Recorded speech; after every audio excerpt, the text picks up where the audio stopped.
Welcome back. Now, what you've got there is a resource demonstration for parish management and development. We're going to be going to group work as a result of this. But they will be different groups than before. These will be groups that will be defined by which parish we go to rather than by the size of our parish. Because, well, the conversations are going to be different on that basis. This is the first run through. It hasn't had the requisite touch-ups that anything with numbers just needs. But because it's building on what has happened previously, I do believe that this will be a very good resource for parishes to determine what kind of management they need, how they can be developed to their various next level. The parish sizes that I mentioned are roughly in line with 1, 2, 3, 4, 5, 6 of the columns that you can see. So let's run through the terminology that I'm using. So firstly, some of you may have heard that we have people here from our Moreton Bay Pastoral Group. Show of hands, who's in our Moreton Bay Pastoral Group? There's a hand, there's a hand, there's a hand, there's a hand. Good. I think that's all I was expecting. Good. So this pastoral group exists, and this applies generally as well. It's a pastoral group that exists to pastor existing parishioners. Pastoring existing parishioners of a parish that live far enough away that coming twice in a weekend is a real tall order. Okay. Sometimes it's easy for people to come twice in a weekend and it's just annoying. Sometimes it's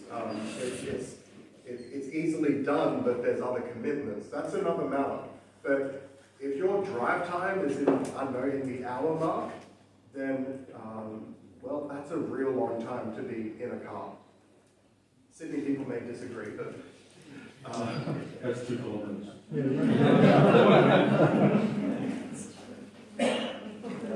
So the purpose of pastoral groups is pastoral care for existing parishioners. That can change, but that's its purpose. And it can be like that. It can remain a pastoral group for a long time.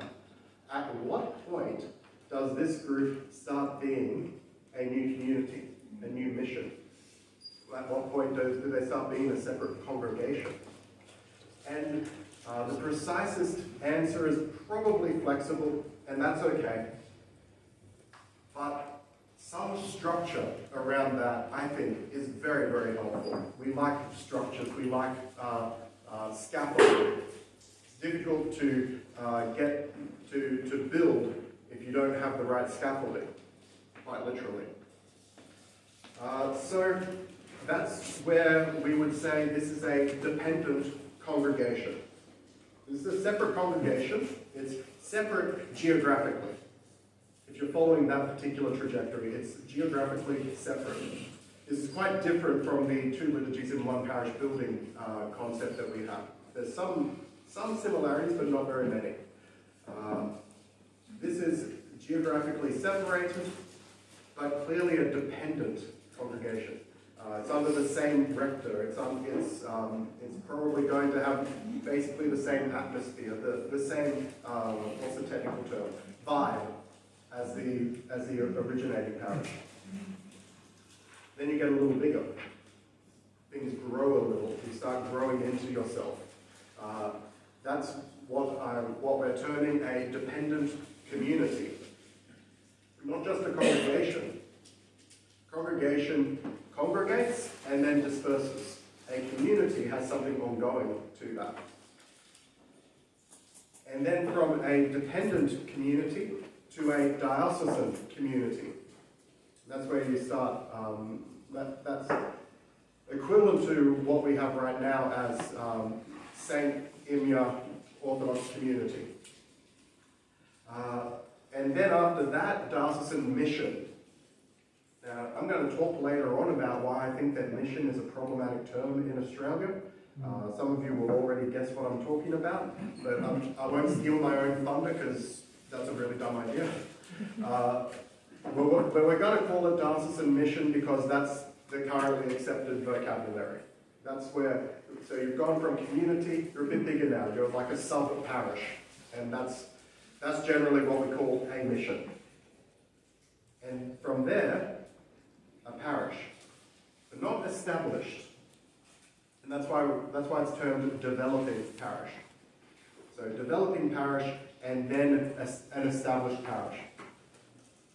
Now, where an established parish should be, and this is kind of the framework, an established parish, according to this, would pay for its own building, just its upkeep, so it can continue. It can pay its own priest to be full-time, working in that community, and it will be of a size that facilitates that. So we're not talking one benefactor or oligarch decides to fund, give $1 million. Yeah, you can pay for a whole bunch of stuff, but just because you pay for it doesn't mean you've got a community. But I don't think that's something that many communities here have a huge problem with. And if you do, I've got some great projects for you to donate to. We've got a church being renovated like that way, 4 streets that way. Right now it looks like it's on pallets because it's being raised with a hall put underneath. But enough advertising about our renovations project and donations are gratefully accepted. So between one and the other, between a dependent congregation where you've got 5 adults, 11 attendees, which is children, people rocking up, but you've got 5 adults who are there regularly and frequently. So you would see them 50 Sundays a year. That's the kind of attendee that we're talking about. You see 5 adults. You'd have 5 adults part of the community, and if you were to hold a liturgy, you'd have 11 people. In between, there is a great distance, of course, and that's what this table is exploring. So I've gone through the columns. Now for the rows. These are in sections. So the original is just one great big table that prints best on an A3 sheet of paper. And I looked at that and went, yeah, no, that's not what we're doing. So it's broken a bit, but if you take this sheet, so it's the middle page, you can see the staples. That's part 1. Part 2 is liturgical. Part 3, infrastructure and administration. In the original, that's separated, here it's not. And part 4 is financials.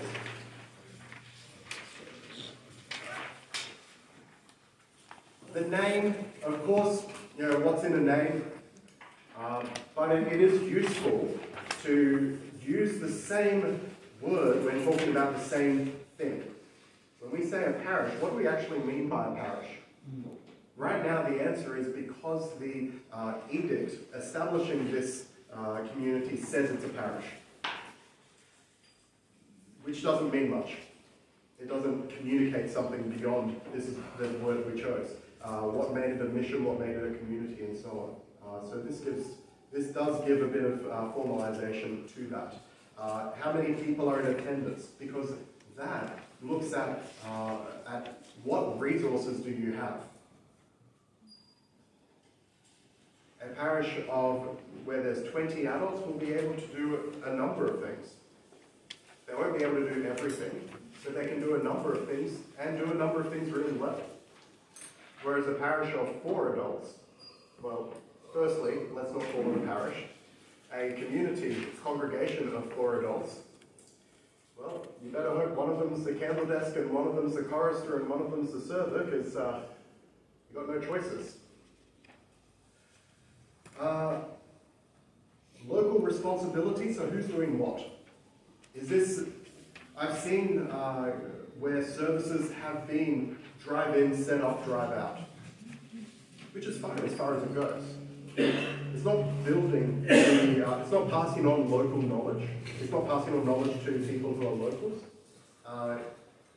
There's only so much building and development and training that's occurring in the community itself. So, of course, you start there, hopefully it evolves so that the folks who are there are learning more and taking more responsibility onto themselves. And you can probably see that from the dependent congregation column onwards, it's everything previous plus something. Sometimes it's just everything previous, just to a high standard. But it's one of those two things. You don't drop responsibilities locally.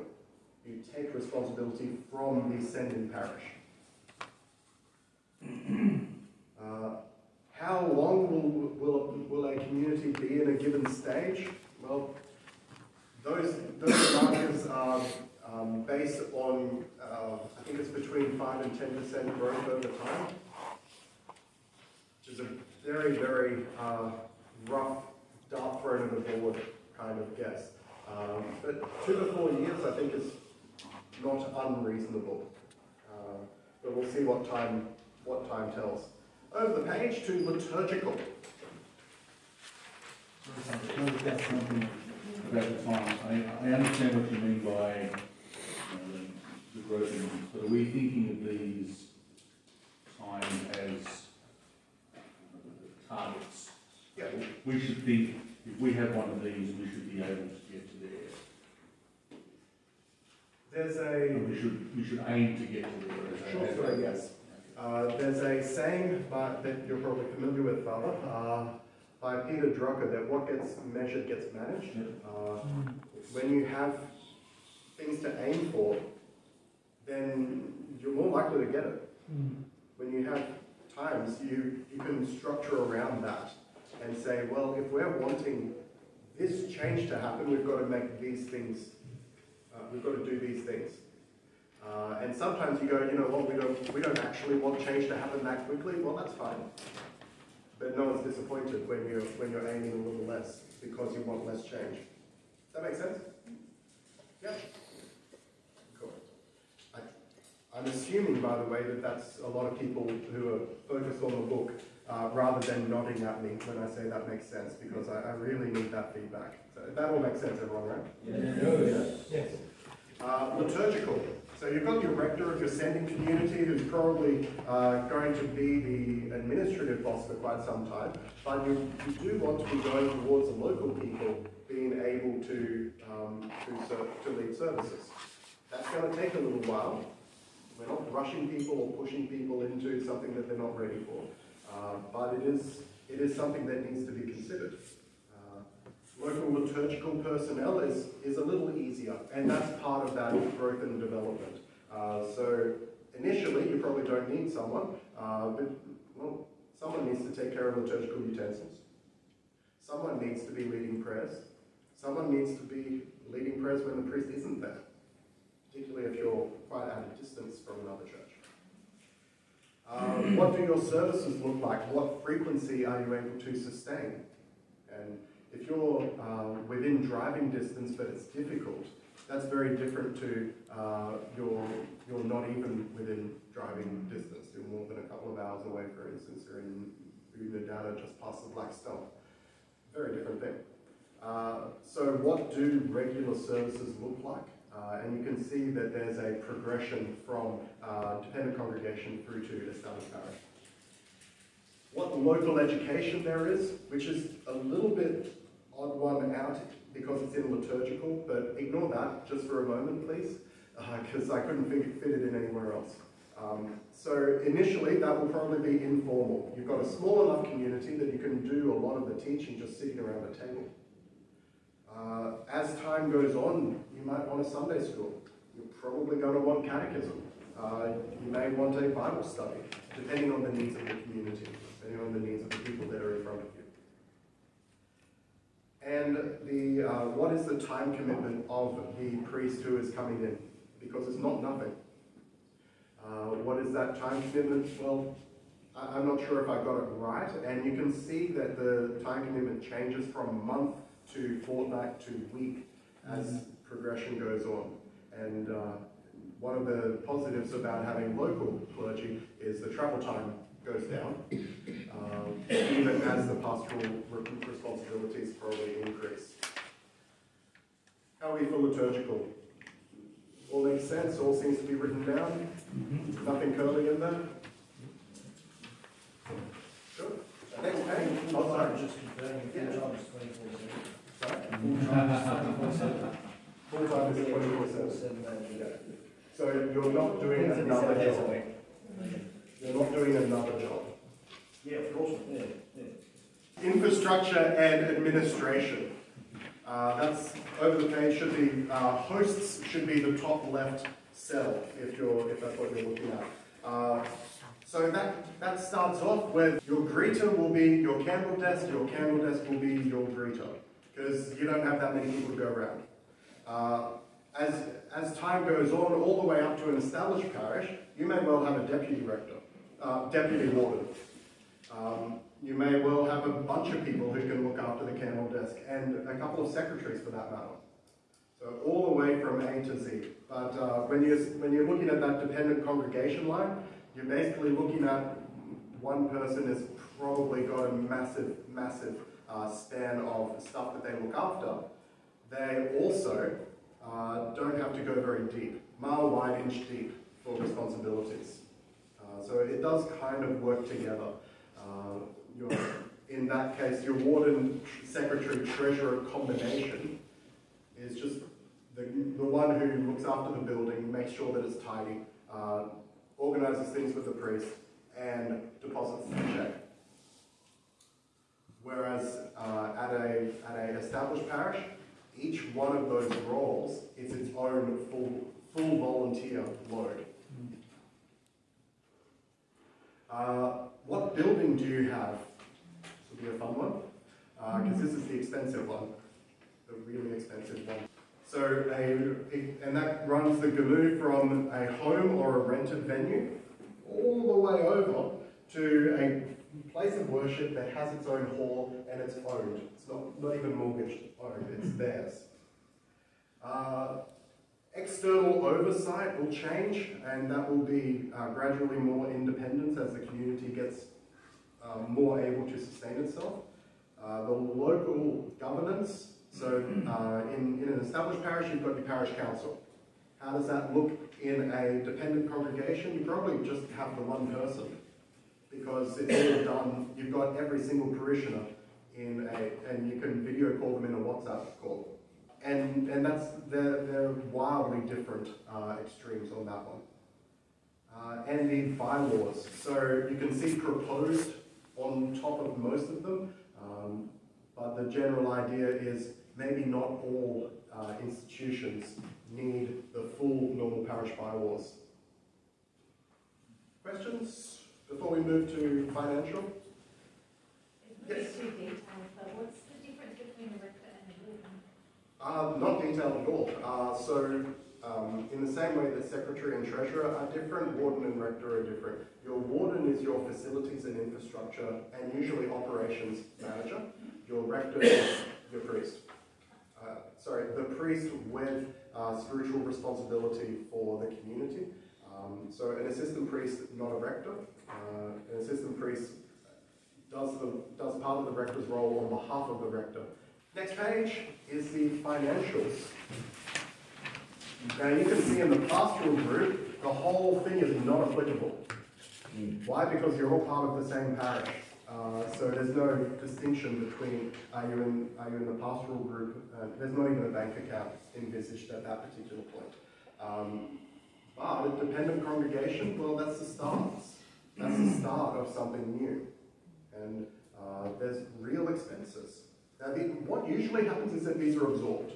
We don't even think about them. We don't even think about the cost of, maybe we think about the cost of petrol. We're not thinking about the time and the expense of time. We're not thinking about so many things because, well, we haven't been trained to. And it's tough to know all the things that you would want to know all about, but you don't know what you don't know. So that's where this kind of formalizes the real expenses of a mission. And that, well, I'm going to explain this one with a bit of a preface, but there are very, very real differences between America and Australia. And I think that if we could get that America table translated to Canada, we'd have something much, much closer to Australia. Now that's probably a little bit of minutiae, but I hope that that explains the difficulty of saying this is the dollar value needed. One change I did make was priest remuneration. The number I put there is the Australian national minimum wage. It's because, well, when it's the minimum wage, that's a minimum. The fact that a new congregation needs savings because it's going towards something, the fact that a congregation will probably need income, either that or it'll have a lot of donations in kind, but usually it's income. There's various rent requirements. These are per annum, by the way. All of the figures in the rent/building row are per annum, and it would have been really good if I could see into the future for me to have written that in, but you probably should. Please feel free to write per annum or per year or annual or whatever equivalent. The diocesan levy is the same.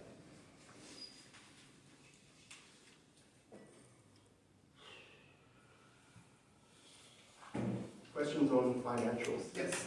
Savings per annum as well? Or? Sorry, savings is kind of total. There's actually no point to having savings if you're never going to use it. That's why they call us non-profits. Even though we're able to make a surplus, that surplus needs to be invested into something, people or infrastructure. So, good question, thank you. And the income is from parish donations or like a bookstore or? Generally, it will be donations and stewardship. That can come from a variety of sources, but I wouldn't expect a parish or a mission to have a side hustle that gets anywhere. I don't think that membership is a huge part of the financials, though. But you may notice I haven't got members anywhere because it doesn't matter if someone is on the membership books. What matters is, are they showing up, and are they in some way a steward of this parish? And that could be through physical service or through some form of financial donation or through many other means. But are they supporting their community, which is theirs after all? But also congregation donations? So the income, most of that is congregation donations in one way or another. Is fundraising including income? Yep. It's everything on that side of the ledger. So, how are we going to use this table?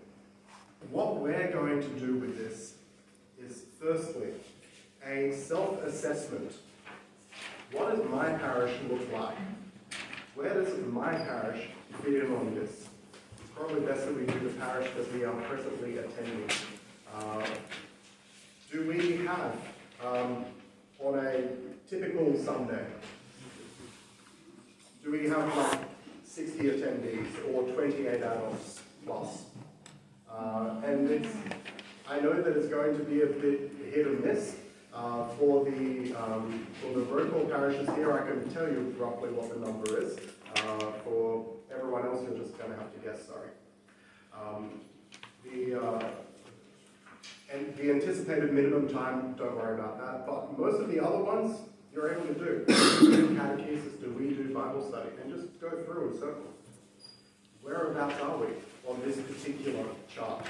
You know what, I reckon that'll take 5 minutes to go through and to answer as many as we can. What do you reckon?